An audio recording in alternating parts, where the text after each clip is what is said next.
ہم اپنے کلام کی اور بڑھتے ہیں، اور ایک بائبل مقدس ایک ایسے انسان کا ذکر کرتی ہے جسے میری بائبل کہتی ہے کہ وہ دولت مند ہے، جسے میری بائبل کہتی ہے کہ وہ قد میں چھوٹا تھا۔ اکثر جگہ پہ بائبل مقدس بیان کرتی ہے وہ راز باز تھا، اکثر جگہ پہ بائبل مقدس بیان کرتی کہ وہ نیک انسان تھا۔ دولت مند انسان کا ذکر کہیں بائبل میں بہت چند لوگوں کے لیے کہا جاتا ہے، اور چھوٹے قد کا ذکر صرف میری بائبل مقدس اسی انسان کا ذکر کرتے ہوئے ہمیں ملتی ہے۔ آپ سب ایماندار ہیں؟ کوئی بتا سکتے ہیں چھوٹے قد کا بائبل مقدس میں کون سا انسان تھا؟ ویری گڈ، خدا ان کی شکر گزاری کرتے ہیں۔ وہ چھوٹے قد کا ایک زکئی ہی ہے جس کا ذکر لوکا کرتا ہے۔ میرے عزیزوں، ہم بائبل مقدس سے جلدی سے ایک ورس پڑھیں گے، پھر آپ بیٹھ جائیے گا۔ لکھا ہے، جو غور کرنے والی ورس ہے لوکا رسول کی انجیل ہے، اور اس کا 19 باب ہے اور اس کی 4 آیت ہے۔ لکھا ہے، پس اسے دیکھنے کے لیے آگے دوڑ کر ایک گولڑ کے پیڑ پر چڑھ گیا، کیونکہ وہ اسی راستے سے جانے کو تھا۔ خداوند کے پاک کلام پڑھے اور سنے جانے پہ خداوند کی برکت ہو، آمین۔ آپ سب بیٹھ جائیں۔ میرے عزیزوں، پہلی 4 اناجیل جو ہے متی، مرکز، لوکا اور یوحنا، یہ 4 انجیلیں ہیں۔ 5ویں انجیل کوئی دنیا میں ہے تو وہ کون سی انجیل ہے؟ کوئی ہاتھ کھڑا کر کے بتا سکتا ہے؟ 5ویں انجیل میں ہوں۔ ہاللیلویا، زوردار تالیاں بجائیں گے۔ 5ویں انجیل ہم خود ہیں، چلتے پھرتے انجیل جو کلام کی خوشخبری کو سناتے ہیں، خدا ان کی شکر گزاری کرتے ہیں۔ میرے عزیزوں، لوکا جو ہے طبیب ہے، ڈاکٹر ہے، یسوع کے 12 شاگرد ہیں۔ 12 شاگردوں میں سے لوکا ایک ایسا رسول ہے جو غیر قوم سے تعلق رکھتا ہے، باقی سارے کے سارے یہودی ہیں، لوکا یہودی نہیں ہے، وہ غیر قوم سے تعلق رکھتا ہے۔ شعبے کے لحاظ سے دیکھا جائے کہ وہ ایک ڈاکٹر ہے۔ لوکا رسول نے جتنا بھی بائبل مقدس میں واقعات درج کرتا ہے، اعمال کی کتاب اس نے لکھی ہے، اور لوکا کی انجیل بھی اس نے لکھی ہے۔ لوکا کی انجیل کے چیپٹر میرے خیال میں 24 ہے، اور اعمال کے 28 ہے۔ اس نے کچھ ہی کم حصہ پلوس سے کم لکھا ہے۔ اگر پلوس نے کوئی 100 کے قریب لکھے ہیں، 99 کے قریب لکھے ہیں خطوط، تو اس نے اس سے تھوڑا سا ہی کم حصہ لکھا۔ اگر دوسرے نمبر پہ کوئی انسان آتا ہے نیو ٹیسٹامنٹ کو لکھنے والا، تو وہ لوکا ہے۔ لوکا ہر چیز کو بڑی پوشیدگی کے ساتھ لکھتا ہے، کیونکہ لوکا ایک ڈاکٹر ہے۔ ڈاکٹر کی عادت ہوتی ہے وہ انسان کی ڈیپتھ، بیماری کی ڈیپتھ میں جائے، وہ انسان کی ڈیپ سے ڈیپ بات کو دیکھنا چاہتا تھا۔ لوکا بھی ایسے کچھ واقعات درج کرتا ہے اپنی انجیل مقدس میں جو دوسرے لوگوں نے نہیں کیا۔ زکئی کا ذکر باقی تینوں انجیلوں میں آپ کو نہیں ملے گا، لوکا یہ ذکر کرتا ہوا ہمیں نظر آتا ہے۔ اور میرے جو پاک کلام کو لکھوانے والا ایک ہی پاک روح ہے، لیکن لکھنے والے 40 لوگ ہیں۔ اور میں سمجھتی ہوں کہ جو پاک روح ہے، بلکہ میں سمجھتی نہیں، پاک روح کی قدرت یہ ہے جیسے انسان کی عقل ہوتی ہے، خدا کا پاک روح اس سے ویسے ہی بات کرتا ہے۔ اور کیونکہ لوکا ان سب سے میرے خیال میں جو ہے ذہین میں سمجھتی ہوں، کیونکہ لوکا بہت پوشیدگی کے ساتھ باتوں کو لکھتا ہوا ہمیں نظر آتا ہے۔ لوکا جب اس زکئی کے بارے میں لکھتا ہے تو وہ کہتا ہے کہ یسوع ایک راستے سے گزر رہا تھا، چھوٹے قد کا ایک انسان تھا۔ وہ کہتا ہے وہ زکئی اس کا نام زکئی تھا، اور وہ وصول لینے والوں کا سردار اور دولت مند تھا، اور وہ یسوع کو دیکھنے کی کوشش کرتا تھا۔ میرے عزیزوں، وہ جب وہ زکئی کے بارے میں لکھتا ہے تو وہ زکئی کو نمبر 1 پہ وہ کہتے ہیں کہ وہ وصول لینے والا ہے، ٹیکس وصول کرنے والا ہے۔ متی رسول بھی ٹیکس وصول کرنے والا ہے، لیکن وہ ایک چھوٹی سیٹ پہ ہے۔ لیکن زکئی کا جب ذکر کرتے ہیں تو وہ کہتا ہے وہ ایک سردار ہے۔ اس کا مطلب یہ کہ اس کے نیچے، اس کے انڈر کوئی ٹیم کام کر رہی ہے، میکسیمم کوئی 15 لوگ کام کرتے ہوں گے یا 10 لوگ کام کرتے ہوں گے، اور इस सीट पे मुकर्रर लोगों को मैक्सिमम 5 किस्म की जुबानों का सीखना बहुत ज़रूरी था, क्योंकि जब टैक्स वसूल किया जाता था तो डिफरेंट तरह के इलाकों से लोग आते थे। उनकी ज़ुबान को समझना, उस ज़ुबान में उनको जवाब देना, पैसों का हिसाब किताब करना बहुत ज़रूरी था। ज़कई एक अमीर है, इसका मतलब है वो पढ़ा लिखा भी है, उसके पास अच्छी डिग्री है, वो 5 से ज़्यादा ज़ुबानों को जानता है।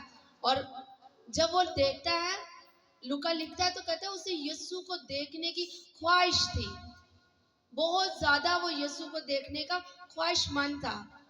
अब देखा जाए, एक बहुत बड़ा इंसान है, सरदार है, दौलतमंद है, और उसके अंदर डिजायर क्या पैदा होती है कि वो आज यीशु को देखेगा। मेरे जीजों, स्कॉलर बयान करते हैं, इस बात को हकीकत मानना भी हमारे लिए कोई ज़रूरी नहीं है। स्कॉलर बयान करते हैं कि जिस यरू में जब यीशु को दाखिल हो रहा था, यरू में जाने के लिए 4 गलियों का वो 4 गलियां थी, उन चारों गलियों में से वो एक गली का इंतखाब कर सकता था। जैसे हमने अपने चर्च के आने के लिए एक उधर से गली है, एक इधर से गली है और एक पीछे से भी गली है।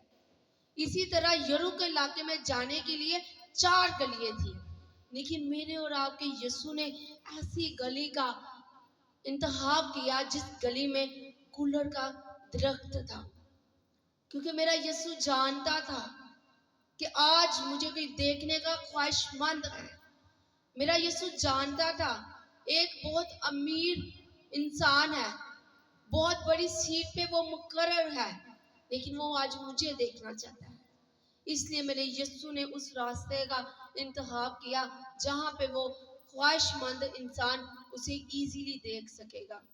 मेरे यीशु लूका लिखता है, कहता है कि वो एक भीड़ थी, यीशु के पीछे भीड़ थी। भीड़ के अंदर ज़कई आ रहा होगा। भीड़, मेरे जीजो, जब भी बाइबल मुकद्दस के अंदर भीड़ का जिक्र आएगा तो भीड़ एक जैसी नहीं आपको मिलेगी। भीड़ में अच्छे लोग भी मिलेंगे, बुरे लोग भी मिलेंगे, सच्चे लोग भी मिलेंगे और झूठे लोग भी मिलेंगे, हर तरह के लोग मिलेंगे। और ज़कई ने भीड़ का इंतखाब नहीं किया। ज़कई ने किसका इंतखाब किया? यीशु को देखने के लिए। वो रास्ते में से जा रहा होगा, कई दफा तो किसी ने कहा होगा वो वसूल लेने वाला आदमी था, यानी टैक्स लेने वाला आदमी था। हमारे जैसे बिजली का टैक्स हमें ज्यादा देना पड़े ना, हम बहुत बुरा भला उन्हें कहते हैं, सत्यानाश हो जाए, इतनी थोड़ी बिजली इस्तेमाल की थी और इतना ज्यादा बिल आ गया, क्योंकि वो टैक्स हुकूमत नजायज हमें डाल देती थी। और ये तो अपने मुंह से भी नीचे जाके जब हम पढ़ेंगे तो जो टैक्स बनता था ये उससे ज्यादा टैक्स वसूल करता था। भीड़ में से जब ये जा रहा होगा तो क्या लोग उसके बारे में कह रहे होंगे, क्या कहते होंगे? कोई इसके सर पे थप्पड़ मार के कहता है, राया टिड्डिया जिया, तू ओनू कि मैं वेख लेगा, चल चल तू तो बड़े गुनहगार है। बहुत से लोगों को उसने बातें सुनी होंगी मेरे अजीजों, लेकिन उसने अपनी डिजायर को खत्म नहीं किया। वो आगे बढ़ता रहा, कहता रहा कि मैं आज यीशु को देख के रहूंगा। वो जब इतना अमीर है, इतना दौलतमंद है, उसने एक खूबसूरत ड्रेस पहना होगा, उसके पास टाइम भी नहीं होगा। जितना बंदा अमीर और अच्छी डिग्री का मालिक होता है, वो जॉब अच्छी का होता है, उसके पास टाइम नहीं होता, लेकिन उसने टाइम निकाला और उसने ऐसी चीज का इंतखाब किया कि मैं यीशु को देखूं। मेरे जो ज़कई वो जल्द उतर कर नहीं, हम पढ़ेंगे इसकी आयत 8वीं आयत। ज़कई ने खड़े होकर खुदावन से कहा, आए खुदावन देख, मैं अपना आधा माल गरीबों को देता हूँ। जब मेरे अजीजों वो भाग के एक उस दरख्त पर चढ़ गया जो सालों साल वहां पर लगा हुआ था, और मेरे और आपके यीशु ने उस गली का जब इंतखाब किया तो उसे पता था कि आज एक ज़कई नाम का आदमी मुझे देखना चाहता है। अगर आज हम भी दुनिया की भीड़ में खो चुके हुए हैं और यीशु को ढूंढ रहे हैं, तो अपने आस पास के लोगों को तलाश करें, ऐसा दरख्त तलाश करें जो आपको यीशु के करीब लेके जाने वाला बन सके। वो दरख्त आपका कोई अच्छा दोस्त भी हो सकता है, वो दरख्त आपका पासबान भी हो सकता है, वो दरख्त आपका फेलोशिप रखने वाले खादमों में से भी कहीं हो सकता है, वो दरख्त एक बाइबल मुकद्दस भी हो सकती है, वो दरख्त एक वर्शिपर इंसान भी हो सकता है। अगर आज आप यीशु को देखना चाहते हैं, यीशु को मिलना चाहते हैं, तो भीड़ से अलग हो जाए, क्योंकि भीड़ के अंदर हमारी पहचान नहीं है। बड़ा एक खूबसूरत गीत भी है, मुझे वो गीत आता तो नहीं है, कहते हैं कि दुनिया की इस भीड़ में क्या तू कर रहा है, तू इस भीड़ में रहेगा तो खोया रहेगा जब तक तू खुदा के पास नहीं आएगा। मेरे जीजू, जब तक हम खुदा के पास नहीं आएंगे हम इस भीड़ में खोए रहेंगे। ज़कई ने बड़ा ही अच्छा इंतखाब किया और कहता है, एक खूबसूरत और एक बात इसमें बड़ी अच्छी नजर आती है कि जब यीशु उस जगह पर पहुंचा तो उसने ऊपर निगाह की, उसने सिर्फ एक डिजायर की थी कि मैं यीशु को देखूं। कमाल की बात यह है कि मेरे और आपके निजात दहिंदे ने आंखें उठा के ऊपर देखी। कितनी खूबसूरत बात है। ज़कई की जगह पे अगर मैं आती तो मैं तो चीखे मारना शुरू कर देती, मैं खुशी के मारे चिल्लाना शुरू कर देती। मैं इस इंसान को देखने के लिए यहाँ पर चढ़ी हूँ और ये इंसान मुझे देख रहा है, क्योंकि मेरा और आपका जो यीशु है ना, वो दिलों के ज़हनों के ख्यालों को जानता है। वो ज़कई को जानता था। ज़कई आज सच्चे दिल से मुझे ढूंढ रहा है, मुझे पाना चाहता है। अगर आज आप भी सच्चे दिल से उसे तलाश करेंगे तो वो आपके पास खुद मौजूद हो जाएगा। वो तो हमेशा हमारे लिए अपने बाजू फुलाए, अपने हाथ फुलाए खड़ा रहता है कि ऐ मेरी बेटी, ऐ मेरे बेटे, लौट आ, क्योंकि मैंने तेरी कीमत दी हुई है, मैंने तुझे खरीदा हुआ है, मैंने तेरे लिए कांटों का ताज पहना हुआ है, मैंने तेरे लिए सलीब पर अपनी जान दी हुई है, मैंने तेरे लिए एक कम को 40 कोड़े खाए हैं, मैंने तेरे लिए अपने जिस्म की एक एक कतरे, अपने जिस्म के अंदर से एक एक कतरे को बहा दिया है, लौट आ। जब यीशु ने वहां पे रुक के ऊपर निगाह की तो ज़कई जल्द उतर आता है, ओ हालेलुया, क्योंकि आज मुझे तेरे घर रहना जरूर है। एक तो जब यीशु को आप पुकारते हैं यीशु आपको मिलता है, और दूसरा ऊपर से यीशु कहता है कि आज मुझे तेरे घर पे जाना जरूर है। वो जल्द उतर आता है और खुशी के मारे अपने घर से ले जाता है। बड़ी खूबसूरत बात है, खुशी के मारे, खुशी के साथ समटाइम हमें यीशु मिलता है तो हम यीशु को खुशी के साथ अपने घरों में नहीं लेके जाते। लाजमी नहीं कि यीशु वैसी ही हालत में है जैसे ज़कई को मिला था। यीशु एक खूबसूरत खादम के जरिया से भी मिल सकता है। यीशु एक आपके अच्छे दोस्त की नज़र में भी आपको नजर आ सकता है। यीशु एक ऐसे इंसान की रूप में भी आ सकता है जो खुदा की बातें आपके साथ शेयर करने वाले हैं, और यीशु किसी गरीब की हालत में भी आपके पास आ सकता है। जरूरत यह है कि आपने उसे जानना है, उसे पहचानना है। अच्छा, आगे बड़ा खूबसूरत कहता है, ज़कई खड़ा होकर खुदावन से कहा, आए खुदावन देख, मैं अपना आधा माल गरीबों को देता हूँ। कितनी प्यारी बात है। माफी उसने मांगी नहीं और काम अच्छे करना शुरू कर दिए हमें। जब मेरा और आपका यीशु जिंदगी के अंदर आ जाता है तो हालात तब्दील हो जाते हैं। जब मेरा और आपका यीशु किसी घराने में उतर आता है तो बीमार वहां पे शिफा पा जाते हैं। जरूरत है ज़कई की तरह सच्चे दिल से यीशु को ढूंढने के लिए, अपने आप को उसके लिए पेश करें। वो एक मालदार था, दौलतमंद था, अच्छी सीट पे मुकर्रर था, लेकिन उसने यीशु को देखने के लिए मेरे अजीजों बहुत बड़ी डिजायर अपने दिल में रखी। जब आप कोई ख्वाहिश रखते हैं, ऐसी ख्वाहिश जो यीशु को पसंद आए, ऐसी ख्वाहिश नहीं कि मैं गड्डी ले आला तो मैं फलां नूं दसांगा, मैं घर बना लूं तो मैं फलां को बताऊंगी, या मैं एक अच्छी पोस्ट पे चला जाऊं तो मैं अपने खानदान को बताऊंगा। नहीं, आप ऐसी डिजायर जब करते हैं कि खुदावन अगर ये गाड़ी मुझे मिलती है, अच्छी जॉब मुझे मिलती है, अच्छा घर मुझे मिलता है, तो मैं तेरे नाम के लिए, तेरे जलाल के लिए हमेशा इसे इस्तेमाल करूंगा। फिर खुदा आपकी सुनता है। ज़कई ने कुछ ऐसा ही किया। ज़कई ने अपना आधा माल गरीबों को दे दिया मेरे अजीजों, और वो कहता है किससे मैंने कुछ ना हक लिया तो उससे 4 हिस्से अदा वापस करूंगा।